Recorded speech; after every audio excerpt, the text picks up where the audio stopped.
apa itu titrasi, ya, metode titrimetri, apa itu ya.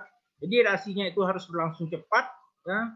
Jadi harus cepat ya, tidak pula menunggu berjam-jam dia baru Anda bisa lihat, ya. Tidak mungkin Anda duduk aja 2 jam di situ melihat dia.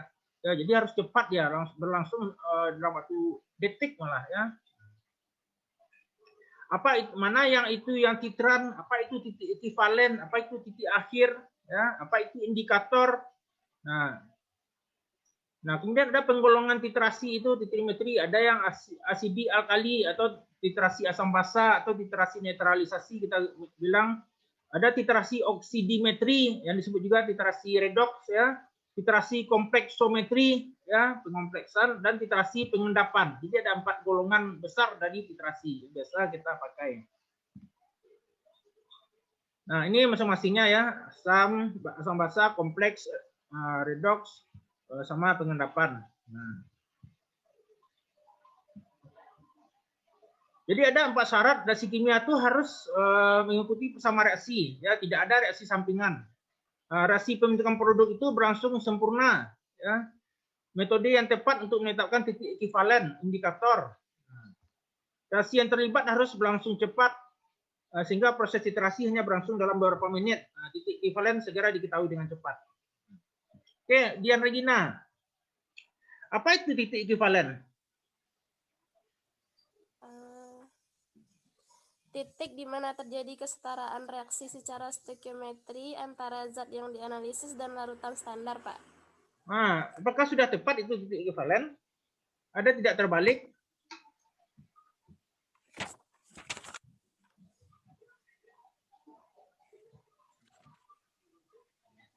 Apa bedanya dengan titik akhir kalau begitu? Kalau titik akhir, titik di mana penetraran harus diakhiri sesuai dengan indikator yang digunakan, Pak. Nah, oke. Ya. Jadi apa itu titik ekivalen? Apa itu titik akhir? Jangan sampai Anda salah. Jadi titik ekivalen itu pada saat jumlah mol yang zat A dengan B itu tepat sama dia, ya. Nah, itu titik ekivalen dia. Titik akhir itu adalah titik di mana kita akhiri titrasi. Apakah titik akhir itu harus sama dengan titik ekivalen? Dian? Apa, Pak? Apakah titik akhir itu harus sama dengan titik ekivalen? Tidak, Pak. Tidak ya. Jadi di mana harusnya titik akhir itu?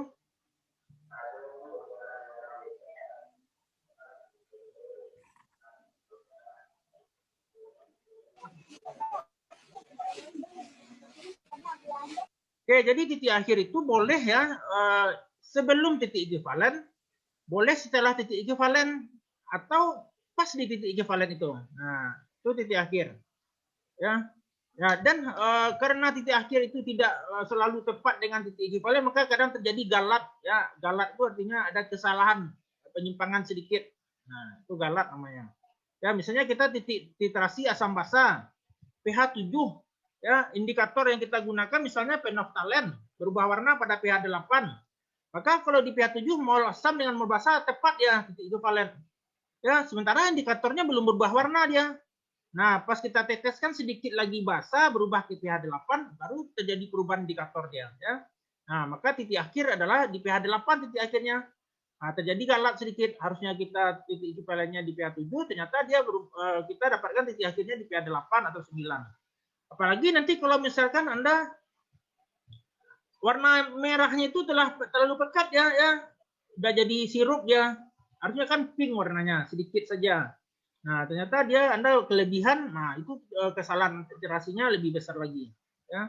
Nah, itu jadi jangan nanti waktu praktek ya, nah, atau nanti waktu penelitian jangan sampai salah menentukan titik akhir dari titrasi, ya. Kemudian ada hubungan dengan mol dengan ekivalen nih, ya. Jadi apa itu hubungan mol dengan ekivalen tadi? Jadi pada titik ekivalen itu kita tahu jumlah mol yang bereaksi itu sama dia ya, tepat dia.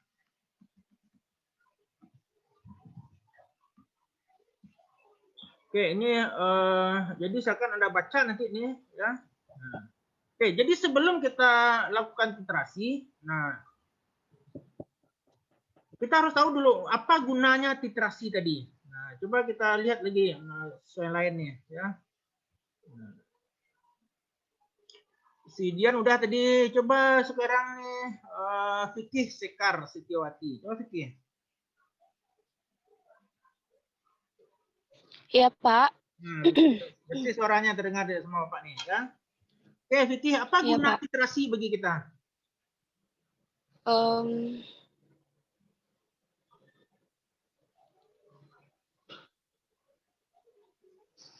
Guna titrasi. Nah, apa guna titrasi? Nah. Oke, kata di awalnya menentukan titik-titik. Nah, coba lanjutkan.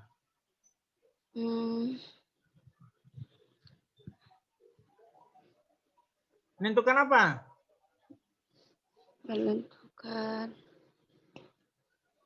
larutan yang titik-titik dengan larutan yang titik-titik. Nah, coba, masa udah di kemarin karena katanya sudah pernah lakukan titrasi ya, jadi makanya apa lebih cepat nih.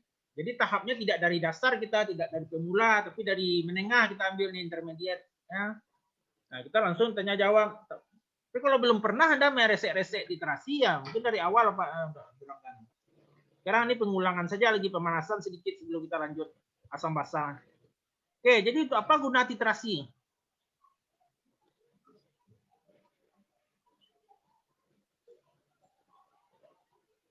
Oke, termenung si buktinya. Tahu dia apa dia jawab. Coba Sinta Eka Putri ini. Sinta. Ya, apa Pak. guna titrasi? Untuk menentukan konsentrasi, Pak. Menentukan konsentrasi apa? Suatu larutan, Pak. Dengan larutan standar, Pak. Dengan larutan standar. Jadi suatu larutan yang mau diketahui konsentrasi di mana ditaruh? Di LMR-nya, Pak. Di LMR. Larutan yang telah diketahui konsentrasinya? Di buret, Pak. Di buret ya. Jadi yang mau diketahui itu di LMR, yang telah diketahui itu di buret. Nah, sekarang kalau kita dari mana bisa Sinta, panggilannya siapa nih? Sinta, Eka atau Putri? Sinta, Pak. Sinta, dari mana tahu Sinta larutan yang di buret itu setelah tepat, telah pas konsentrasinya? Dari mana tahunya? Dari pembuatan larutannya, Pak. Jadi dibuat, misalnya larutan yang di buret itu NaOH. Jadi dibuat NaOH berapa molar? Misalnya 1 molar atau 0,1 molar. Ya? Iya, Pak. NaOH 0,1 molar. Nah, NaOH 0,1 molar itu berapa gram ditimbang? Berapa mililiter airnya yang dibuat? 0,1 gram. Misalnya, kita anggapnya ditimbangnya misalnya 4 gram. Ya, dalam 1 liter. Iya, Pak. Nah, apakah bisa Sinta memastikan itu 4 gram? Apakah memang benar 4,000 ya? Atau larutannya itu 1 liter itu pas betul-betul 1 liter? Apakah bisa seperti itu? Bisa, Pak. Tidak bisa ya jawabannya. Ya, Sinta ya? Iya. Tidak Iya, bisa. Ya, jadi larutan NaOH yang kita tadi itu tidak bisa kita buat langsung kita paskan itu konsentrasinya 0,1 molar atau 1 molar, tidak boleh dan tidak bisa ya.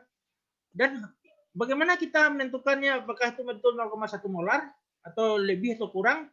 Kita gunakan namanya larutan standar primer. Nah, ya larutannya standar primer.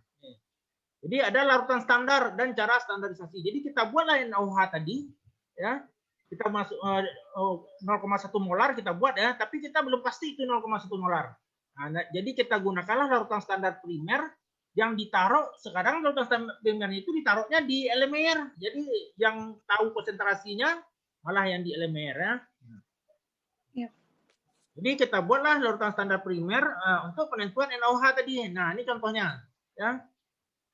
Berapakah berat Na2CO3 yang diperlukan untuk membuat 250 meter larutan 0,15 molar bila larutan Na2CO3 dititrasi dengan larutan HCl. Nah, jadi natrium karbonat ini larutan standar untuk HCl, ya, kita gunakan natrium karbonat contohnya.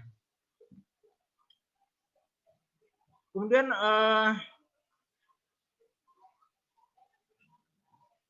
di atasnya coba lihat. Ini yang karbonat dulu ya. Nah, jadi berapakah yang harus ditimbang natrium karbonatnya sehingga nanti bisa kita lakukan untuk standarisasi HCl. Nah, jadi larutan standar yang digunakan sebagai titran itu harus tepat di konsentrasinya. Biasanya larutan standar dibuat dengan cara melarutkan sejumlah berat tertentu bahan kimia pada sejumlah tertentu pelarut yang sesuai. Nah, cara ini mudah dilakukan tetapi hasilnya seringkali kurang tepat. Nah, zat kimia yang benar-benar murni ditimbang dan tepat dan dilarutkan dalam jumlah pelarut tertentu yang sesuai menghasilkan larutan standar primer. Nah, itu yang kita sebut larutan standar primer tadi. Larutan standar lain yang ditetapkan konsentrasi melalui titrasi dengan larutan standar primer dikenal dengan larutan standar sekunder. Jadi kalau misalkan tadi NaOH itu yang mau kita tentukan pas nggak konsentrasi 0,1 molar. Kita gunakan larutan standar primer, misalnya ini kalium hidrogen petalat ya untuk basa. Nah, maka kalium hidrogen petalat ini adalah larutan standar primer, NaOH-nya larutan standar sekunder. NaOH-nya sudah ketahui konsentrasinya misalnya 0,097 ya. Nah, NaOH itu kita gunakan sebagai standar sekunder untuk penentuan HCl. Nah, itu makanya kita sebut NaOH-nya larutan standar sekunder. Jadi nggak boleh kita pastikan aja NaOH-nya 0,1 molar. Kita harus tes dulu dia. Nah, bahan kimia larutan standar primer untuk menitrasi larutan basa adalah kalium hidrogen petalat ya, disingkat KHP atau asam sulfamat dan kalium hidrogen iodat. Untuk asam digunakan natrium karbonat ya. Nah, kemudian ada tris hidroksimetil aminometana. Nah, kalau di lab itu yang biasa tersedia selalu ya, itu adalah natrium karbonat dengan kalium hidrogen petalat. Jadi kalau misalnya Sinta mau membuat larutan NaOH, mau menentukan kadar NaOH, nah diambillah kalium hidrogen petalat ini sebagai standar primernya. Ya. Nah ini beberapa contoh larutan yang mau distandarisasi. Kalau kalium permanganat, ya, nah ini digunakan standar primernya AS2O3, ini reaksinya. Nah, boleh juga natrium Na2CO4, natrium salat di sini ya. Nah, bisa juga besi 2+.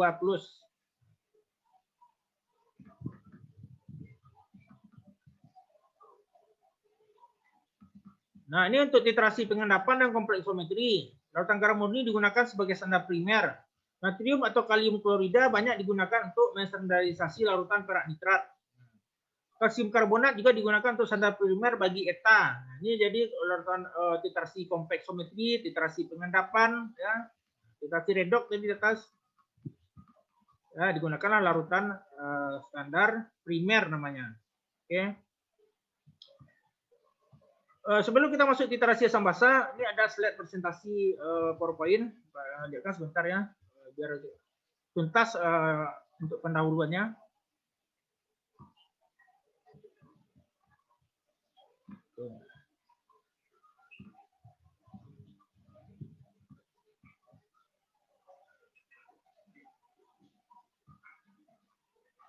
Ya, jadi ini titrasi ini Erlenmeyer, ini buret ya, seperti ini dia. Nanti terjadi perubahan. Nah, kalau Anda mentitrasi, kalau pakai ini Anda harus lihat di bawahnya itu pakai kertas putih.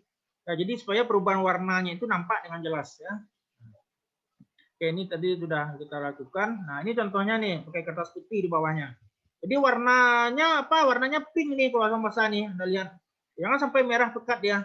Kalau merah pekat berlebih artinya.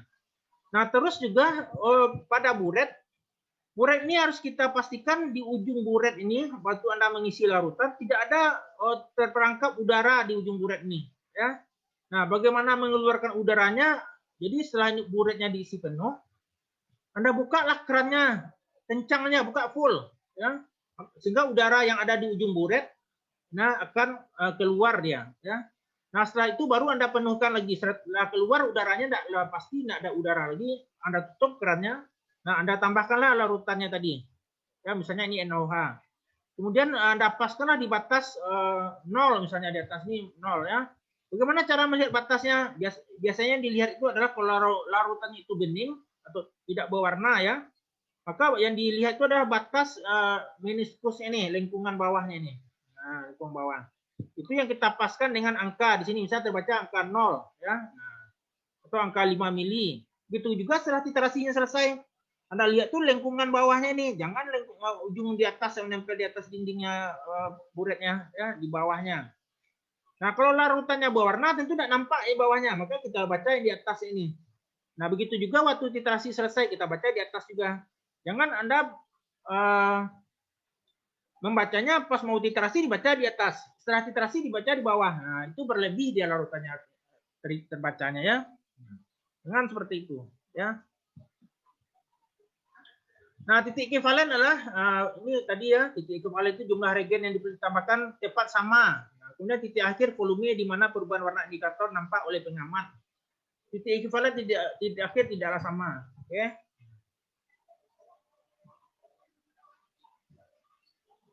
Nah, kalau kita buatkan kurva titrasi, seperti ini, ya. Nah, maka Anda akan melihat di bawah sumbu X itu adalah volume. Nah, sumbu Y-nya adalah kalau di asam basa ini pH. Ya. Nah, ini kurva titrasi. Jadi kalau volume pentiternya itu 0 mili, nah pH-nya di 1 misalnya. Setelah dia tambahkan 10 mili, pH-nya 1,2 ya. Setelah 50 mili dia misalnya titik ekivalen pH-nya 7. Nah, gitu terus. Nah, kalau kurva titrasinya seperti ini biasanya ini antara asam kuat dengan basa kuat. Kalau kurva titrasinya agak melandai seperti ini, maka ini disebut biasanya kurva titrasi asam lemah, basa lemah, atau asam lemah, basa kuat, atau asam kuat, basa lemah. Ya. Nah, juga Anda bisa menentukan nilai pKa dari kurva titrasi itu. Nilai Ka-nya atau nilai Kb-nya. Ya. Anda bisa menentukan itu. Di mana Anda tentukan pada kurva titrasi? Pada setengah dari titik awal sampai titik ekivalen. Itulah nilai Ka nanti di sini. Jadi bisa Anda tentukan berapa nilai Ka-nya bersama ya keasaman dan kebasaannya.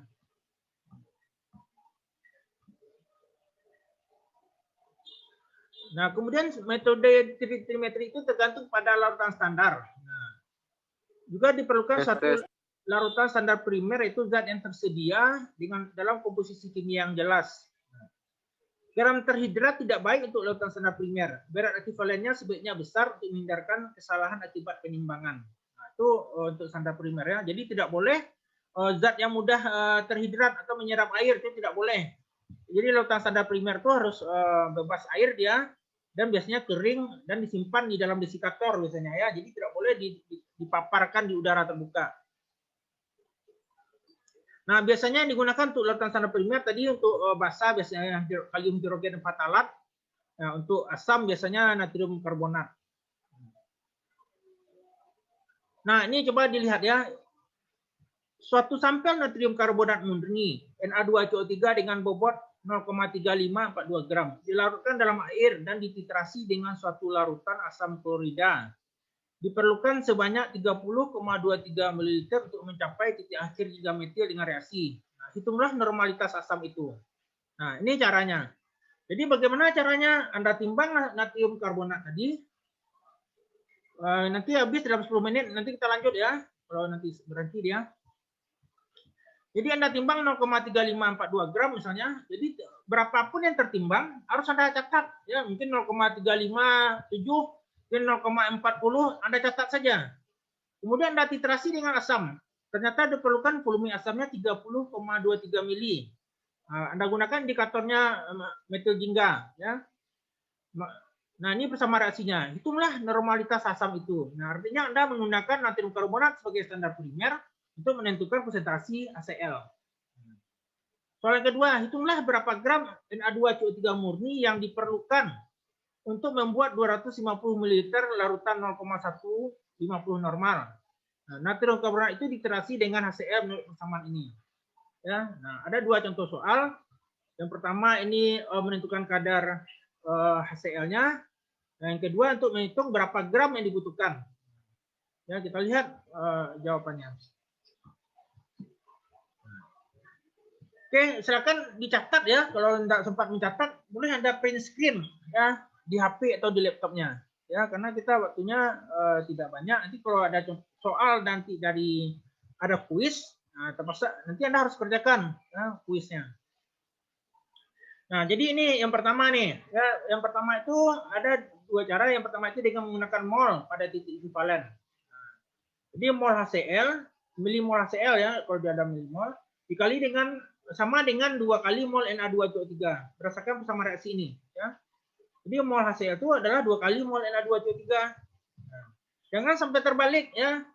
Jadi mol HCl itu adalah 2 kalinya mol Na2CO3 karena reaksinya seperti ini. Ya, jadi mol HCl itu adalah 2 kalinya mol Na2CO3. Jadi mol HCl itu adalah volume HCl dikali konsentrasi HCl sama dengan 2 kali. Nah, mol Na2CO3 juga bisa dibuat dalam berat ya, berat per berat molekul. Nah, itu juga mol dia. Mol itu juga sama dengan volume dikali konsentrasi. Jadi dia beda, jadi berbeda tapi hasilnya tetap sama mol. Ya.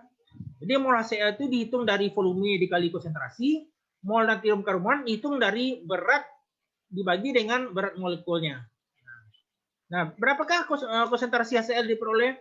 Ya, dimasukin angkanya tadi. Volume HCl yang diperoleh itu 30,23 ml.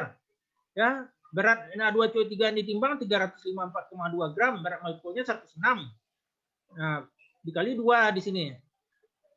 Berapakah konsentrasi HCl? Dia konsentrasi ada 2 kali ini dibagi 106 dibagi dengan 323 sehingga dapatkan konsentrasi HCl 0,221 molar ya. Karena HCl memberikan 1H+, maka normalitasnya sama dengan molaritas. Kalau menggunakan titik ekuivalen lagi, ini cara kedua. Milik ekuivalen HCl sama dengan milik ekuivalen Na2CO3. Bobot Na2CO3 adalah bobot separuh molekulnya, ya, karena dia ada 2, di sini bagi 2 dia, 53 mg per miligram ekuivalen.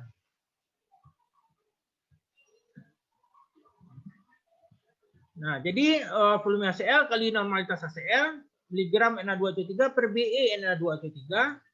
Nah, masukin angka volumenya tadi, ya. Ini juga masukin angkanya sehingga didapatkan normalitas HCl itu 0,221. Karena HCl itu 1 ekuivalennya, maka normalitas sama dengan molaritas ya.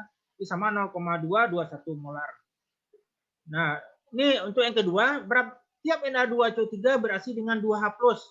Nah, oleh karena itu, bobot ekuivalennya sama dengan setengah berat molekulnya. Jadi berapakah yang ditimbang Na2CO3 untuk dapatkan konsentrasinya tadi? Nah, buatkan aja persamaan nih. Ya, gram normalitas kali volume kali berat ekuivalen. 0,150 ekuivalen per liter kali 0,250 liter kali 53 berat ekuivalennya. Jadi ditimbang sekitar 2 gram Na2CO3. Itu membuat larutan dengan konsentrasi 0,150 molar 250 ml. Ya. Jadi itu adalah cara untuk membuat larutan standar primer ya, untuk membuat larutan standar primer.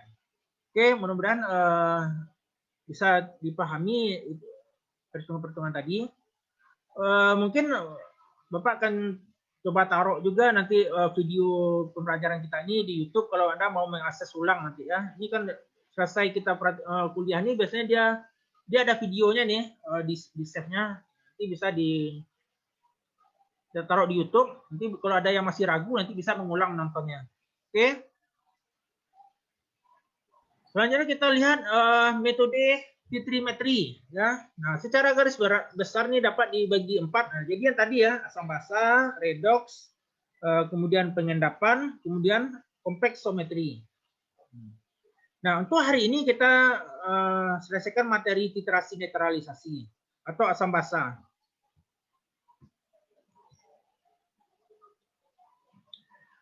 Titrasi netralisasi dapat juga disebut dengan titrasi asam basa, di mana suatu larutan asam dititrasi dengan suatu larutan standar basa dan titik ekuivalen diperoleh dengan pada pH yang netral. Ya. Titrasi asam basa dapat memberikan titik akhir yang cukup tajam. Untuk itu digunakanlah pengamatan dengan indikator bila pH pada titik ekuivalen antara 4 sampai 10. Demikian juga titik akhir titrasi akan tajam pada titrasi asam lemak atau basa lemak jika penitrasian asam basa kuat dengan perbandingan tetapan disosiasi asamnya lebih besar dari 10/4. Ya, tetapan disosiasi. Jadi nanti juga kita akan melihat kelayakan titrasi asam basa ini ya, kelayakan titrasi redoks. Nah, apakah titrasi itu layak dilakukan? Nah, itu maksudnya ya. Jadi konsentrasi berapa bisa titrasi itu disebut layak?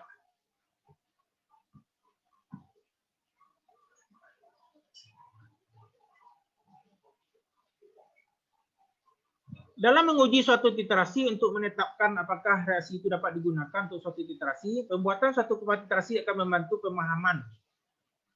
Nah, untuk titrasi asam basa, suatu kurva titrasi terdiri atas suatu alur pH atau pOH versus mililiter titran.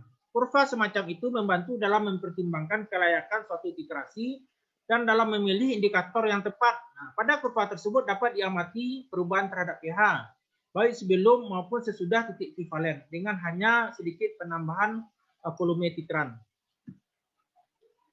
Kecuraman perubahan pH untuk 3 asam yang berbeda terlihat pada kurva titrasi berikut. Ya, kesalahan titik akhir dan pH pada titik ekivalen merupakan tujuan pembuatan kurva titrasi.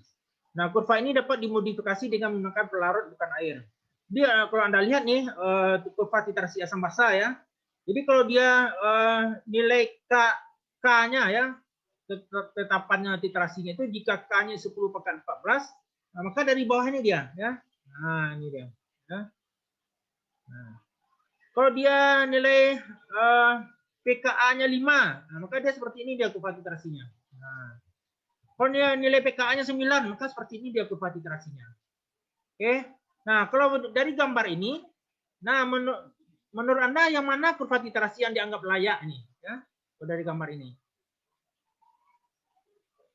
Oke, Arif Rahman Hakim coba. Arif.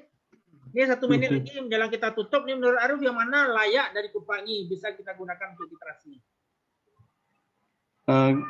Yang pertama Pak, dengan K10/14 Pak, itu air ya Pak. Jadi yang pertama ya.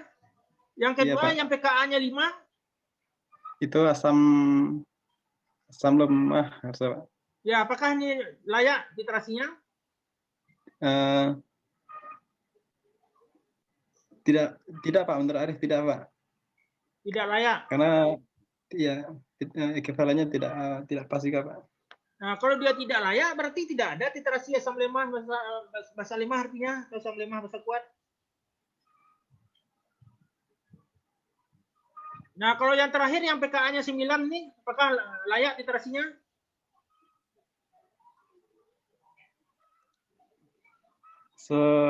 Sepengetahuan Arif tidak juga Pak. Tidak atau juga, mungkin ya? bisa untuk sebagai patokan titrasi untuk yang basa lemah gitu Pak. Nah, oke. Akan kita Tapi bahas setelah. biasanya Jadi bagaimana kita sebut layak titrasi asam basa itu atau titrasi yang lain jika kita bisa menentukan titik akhirnya atau titik ekivalennya itu dengan tepat ya. Jadi kalau titik akhirnya atau titik ekivalen itu tidak ada tempat yang kita tentukan, nggak tahu kita, jadi nggak bisa kita sebut layak dia. Nah, jadi kalau yang pertama ini asam kuat basa kuat ya. Nah, kita sebut layak dia. Kenapa kita sebut layak? Karena dia ini bisa kita tentukan nampak di sini mana titik akhir titik ekivalennya. Begitu juga dengan asam lemah ini dengan basa kuat misalnya, nampak dia bisa kita anggap titik ekivalennya ada di sini. Tapi kalau yang ini asam yang sangat lemah, tak nampak bagi kita. Jadi begitu ditambahkan basa langsung naik pH-nya. Nah, seperti ini. Nah, ya. Nggak tahu di mana titik akhirnya atau titik ekivalennya. Maka titrasi ini bisa kita sebut tidak layak kita gunakan sebagai titrasi asam basa. Ya, nggak tahu kita. Ya. Ini beberapa contoh kurva kecuraman perubahan pH ini sangat penting ya untuk menentukan titik akhir pada titrasi tadi. Nah, berikutnya reaksi asam basa proton ditransfer. Nah, ini kita lakukan aja dulu ya. Ini mudah-mudahan Anda masih ingat bagaimana menentukannya.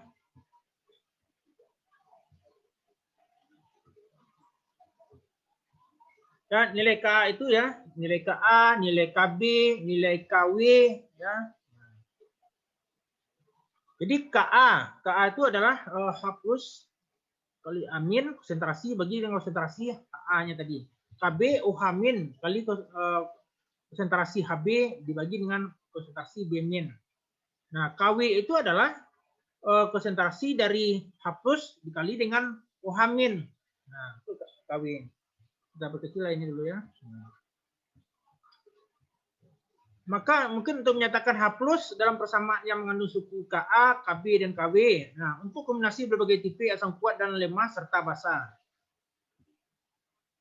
Sebagian besar titrasi asam basa dilakukan pada temperatur kamar kecuali titrasi yang meliputi basa-basa yang mengandung CO2.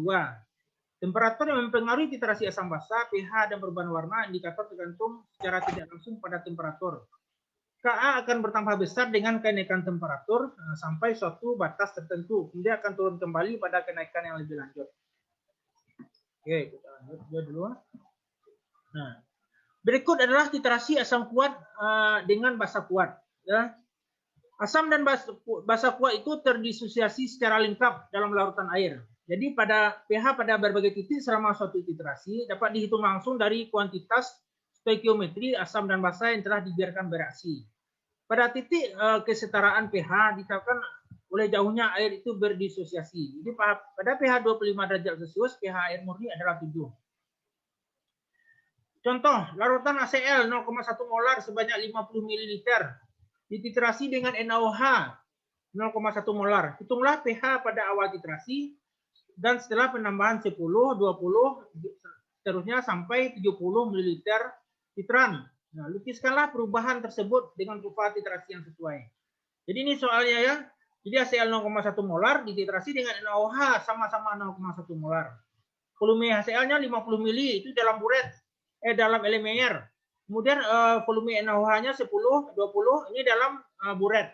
Artinya penambahan 10 ml ini kita tambahkan NaOH-nya 10 ml dulu. Nah, kita lihat berapa pH-nya. Tambahkan 20 ml, berapa pH-nya. Nah, gitu maksudnya ya.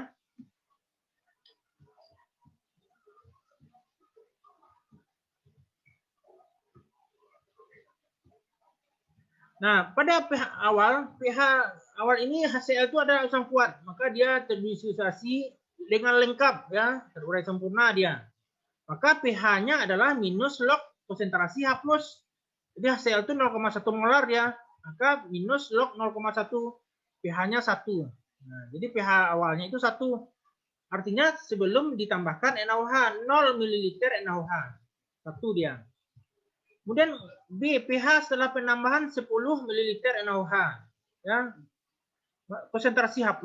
Nah, pasti H+ yang berlebih adalah molnya HCl dikuranginya dengan mol NaOH dibagi dengan volume total. Nah, ya. Karena NaOH-nya baru 10 ml, si HCl sudah 50, maka sudah pasti H+ yang berlebih di sini, ya. Berarti volume HCl dikali konsentrasi HCl dikurangi volume NaOH dikali konsentrasi NaOH dibagi dengan volume HCl tambah volume NaOH. Tinggal masukkan angka-angkanya. Volume HCl 50 tadi, ya. Molarnya 0,1, NaOH-nya 10, molarnya 0,1 juga. Volume totalnya 50 tambah 10, 60. Ya, kemudian Anda kali ini dijumlahkan, ya, dihitung, diperoleh angkanya 6,67 kali 10 minus 2 molar. Nah, dilogkan ya pH minus log 6,67 kali 10 minus 2 atau 2 minus log 6,67. Ya, 2 dikurang log 6,67 dapat peroleh 1,18. Nah, inilah pH setelah penambahan 10 ml basa. Oke, kemudian lagi, berapakah pH setelah penambahan 20 ml basa? Ya. Nah, kita coba saya tanya yang ini, yang lain ya. Coba Destriani coba.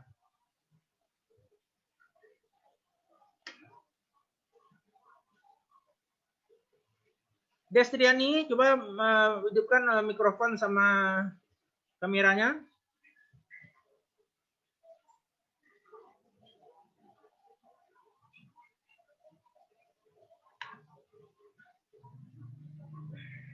Destriani.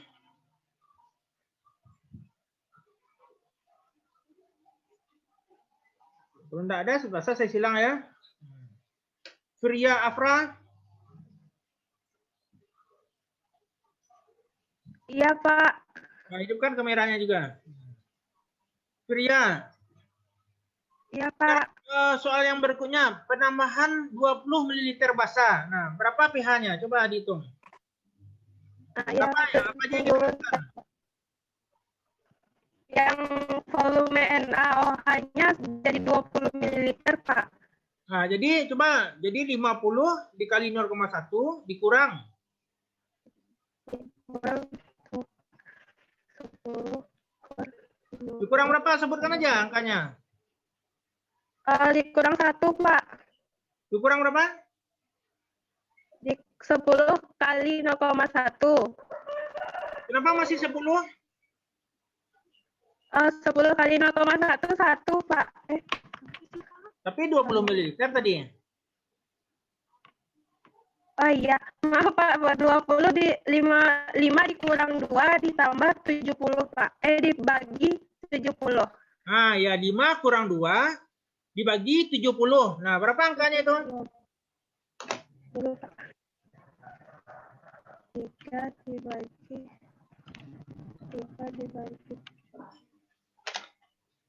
0,042, Pak. Nah, berapa pH-nya? Coba lokan. 42 berarti sama dengan 42 kali 10 pangkat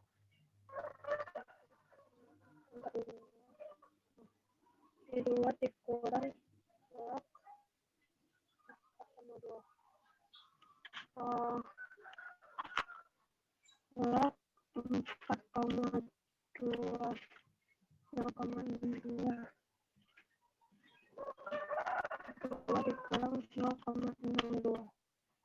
1,38 pH-nya, Pak. Nah, 1,38 ya. Nah, jadi itu yang dilakukan. Jadi penambahan berapa lagi tadi Fitri? Fria ya, Fria ada 25, 30, 40, 49, 49,9, 49,95. Nah, ini semuanya di bawah 50 mili ya, ini semuanya sebelum titik ekivalen ya. Nah, maka rumus yang Anda pakai adalah rumus yang B ini. Ya, pH penambahan 15 misalnya 20, 25, 30, 40, 45, 49, 49,9, 49,99. Maka rumusnya ini semua yang B. Ya, paham ya? Semua pria tahu ya? Yang harus dipastikan adalah jangan lupa menukar volume NaOH yang di atas ini juga tadi terlupa ya.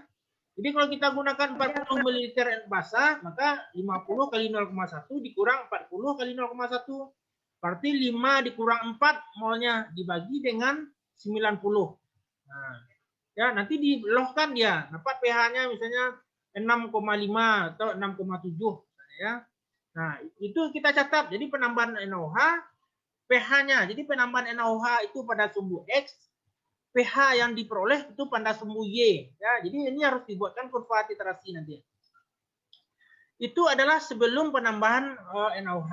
Nah, bagaimana dengan setelah penambahan NaOH pada titik ekivalen artinya?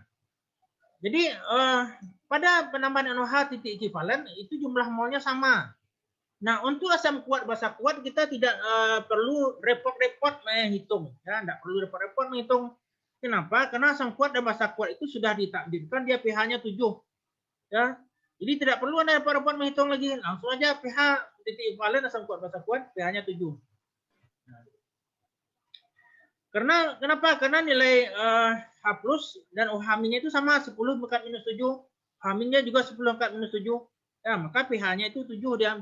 Minus atau minus log 10 - 7 adalah 7. Kemudian pH setelah penambahan 60 ml basah. Nah, pada penambahan 60 ml basah, rumusnya terbalik sekarang. Yang berlebih itu adalah OH-. Ya. Yang berlebih adalah OH-. Maka Anda menghitungnya adalah molnya NaOH dikurangi dengan molnya HCl dibagi dengan volume total. Nah, ini contohnya jika tadi penambahan NaOH-nya itu 60 mili. Berarti 60 dikali 0,1 dikurangi dengan 50 kali 0,1 dibagi dengan 60 tambah 50 atau bagi dengan 110. Ya, maka diperoleh OH-nya 9,1. POH-nya diperoleh 2,04. Nah, itu POH. Berapa pH-nya? Nah, pH adalah 14 dikurangi POH. Maka pH-nya 14 dikurang 2,04 atau 11,96 di sini angkanya. Ya. Nah, itu adalah POH pH setelah penambahan 60 ml basah. Oke, coba saya tanya yang lain lagi. Leonie Anggraini, coba.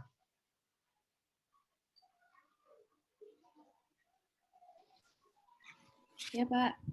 Oke, Leonie Anggraini, jika saya menambahkan basahnya 70 ml, berapakah pH-nya?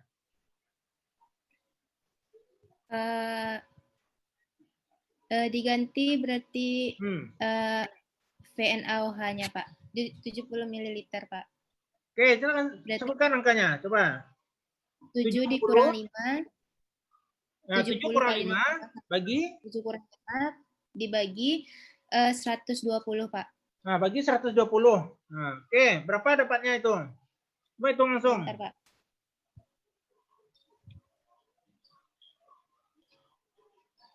67,26, Pak. Nah, berapa pH-nya?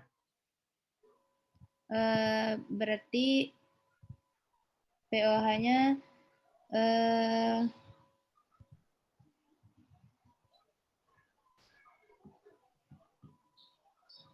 6,726 dikali 10 pangkat min 3 M, Pak.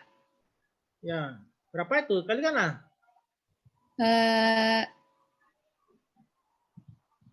Berarti POH-nya sama dengan 3 dikurang log 6,726.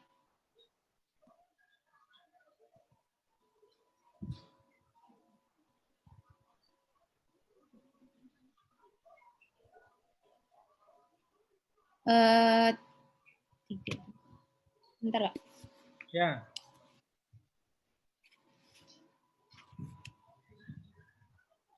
Jadi semuanya bisa menggunakan kalkulator pakai log ya. Isi POH-nya 2,21, Pak. 2,21. Ya. Berapa pH-nya berarti? pH-nya 11,79 berarti, Pak. Bagaimana menurut ini Leonie itu, apakah sudah benar atau salah? Menurut ini benar, Pak.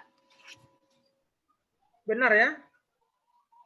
Nah, kalau kita lihat penambahan 60 ml basah pH-nya 11,96 nih ya. Ini data tutup ya. 11,96. Nah, apakah dengan penambahan 70 ml turun lagi pH-nya?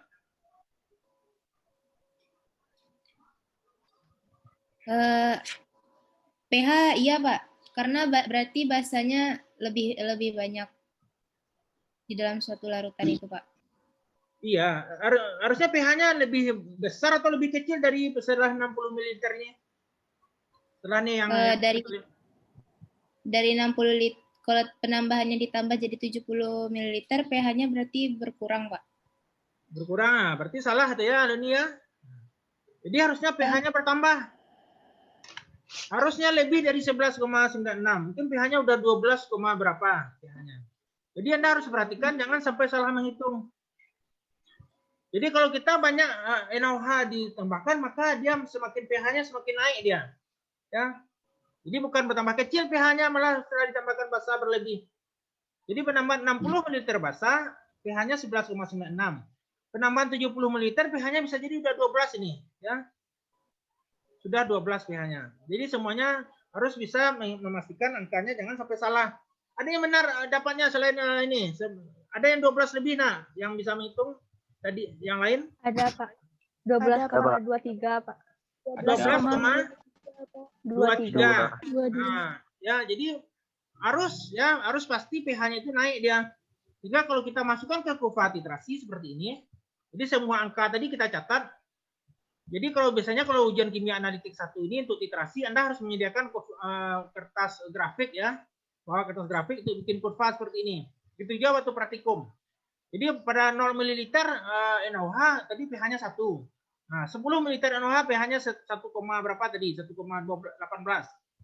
20 ml tadi 1,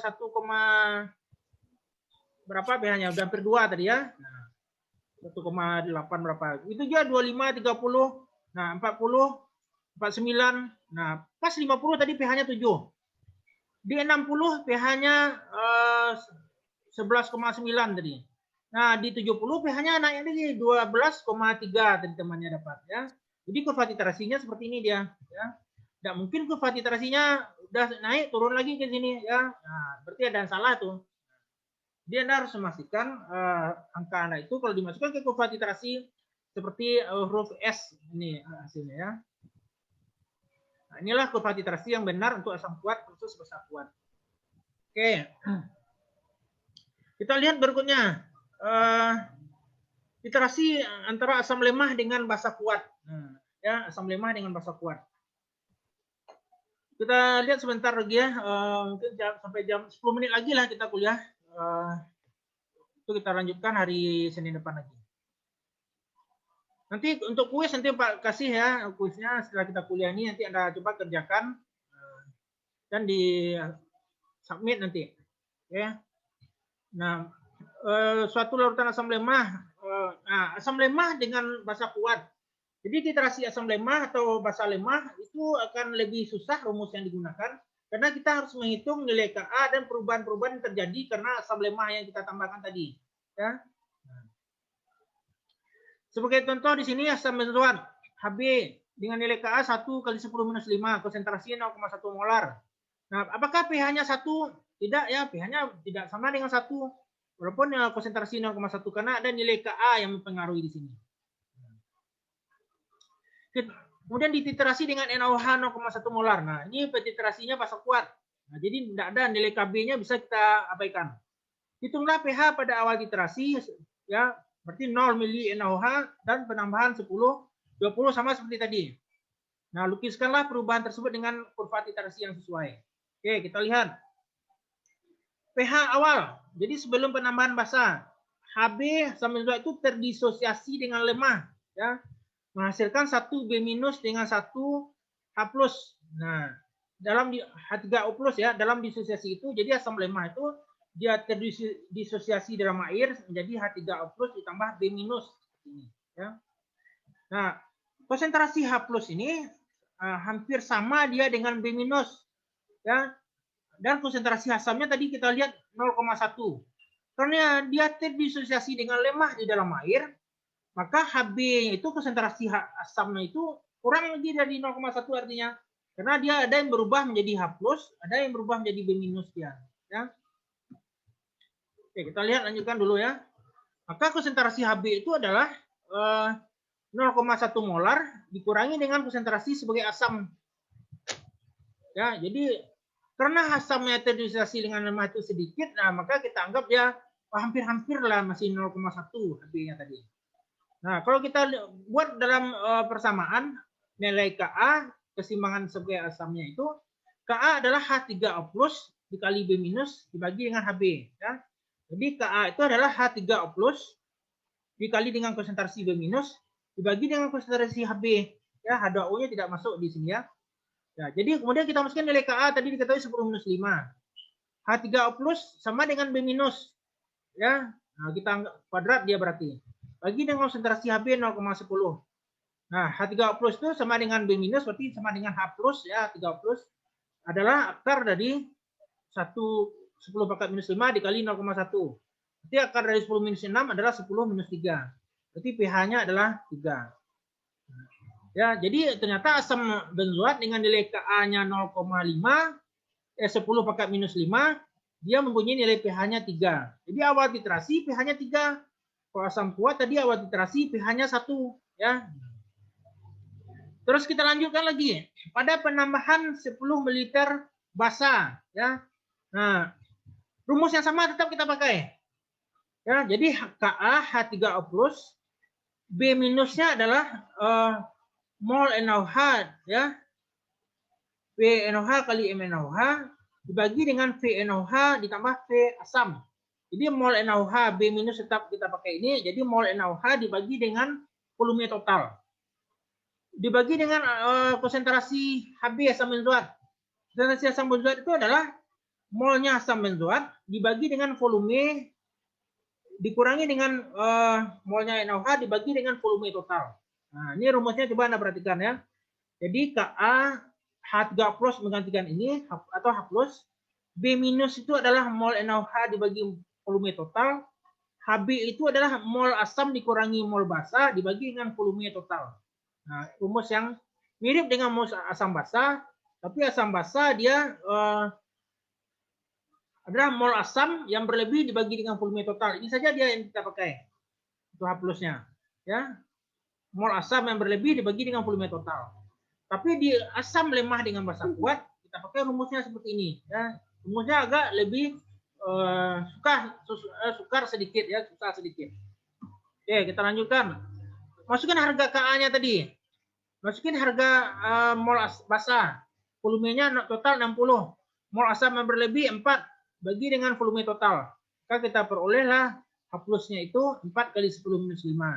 Maka pH-nya 4,40. Oke. Nah, begitu juga kita lanjutkan pada penambahan 30, pada penambahan 40, pada penambahan 45, 49. Kemudian kita lanjutkan pada titik ekivalen. Ya, berarti mol asam sama dengan mol basa. Sama dia pada saat konsentrasinya, volumenya sama-sama 50. Lihat di sini. Pada titik ekivalen, dia yang terjadi seperti ini ya. Jadi di situ sudah ada asam basa yang ya, basa yang berlebih di situ. Basa juga ada di situ ya maksudnya. 50 ml NaOH telah ditambahkan dan telah terbentuk 5 mol B minus. Nah, B minus adalah basa reaksinya dalam air Hb tambah OH min. Jadi Hb itu konsentrasinya setara dengan OH min yang ada di sini ya, Hb dengan OH min. Kb adalah Kw per Ka. Nah, Kb Kw per Ka.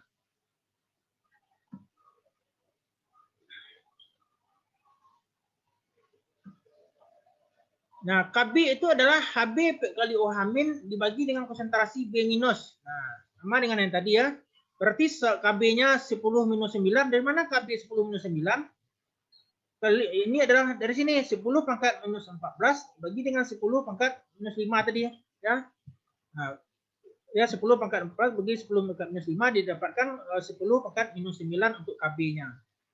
Maka Hb-nya ada dengan OH min. Ini sama tadi dia, berarti dia sebagai OH min kedua-duanya kita anggap. B minusnya adalah yang kita hitung sebagai di sini. B minusnya NaOH-nya 50 ml ya. Didapatkan konsentrasi NaOH-nya 0,05 molar. Ini B minusnya. Maka OH min-nya adalah 7,1 kali 10 minus 6. Ya, ini 0,05 kali 10 minus 9 diakarkan dia. Dapatkan ini dia. Sehingga dapatkan pOH-nya 5,15. Sehingga diperoleh pH-nya 14 kurang 5,15, 8,85. Oke. Nah, itu pada titik ekivalen. Jadi titik ekivalen pH-nya tidak 7. pH-nya karena dia asam kuat dengan basa, asam lemah dengan basa kuat, maka pH-nya itu lebih basa dia titik ekivalennya. Karena asam kuat di situ berlebih banyak ya, mempengaruhi keasaman titik ekivalennya. pH setelah penambahan 60 ml NaOH. Nah, pada penambahan 60 ml NaOH berarti berlebih basa kuat dia. Maka kembali rumusnya kepada rumus sama dengan titrasi asam kuat basa kuat tadi. Karena yang berlebih itu basa kuat, maka masukkan saja rumus yang sama tadi ya. Berarti volume NaOH dikali mol NaOH dikurang mol asam bagi dengan volume total. Nah, mol NaOH kalau dia 60 ml berarti 6 dikurangi 5 berarti 1 milimol bagi volume total. Nah, diperoleh pOH-nya 2,04, diperoleh pH-nya 11,96 ya. Nah, dibuatkan kurva titrasinya. Nah, ini dia kurva titrasi antara asam lemah dengan basa kuat.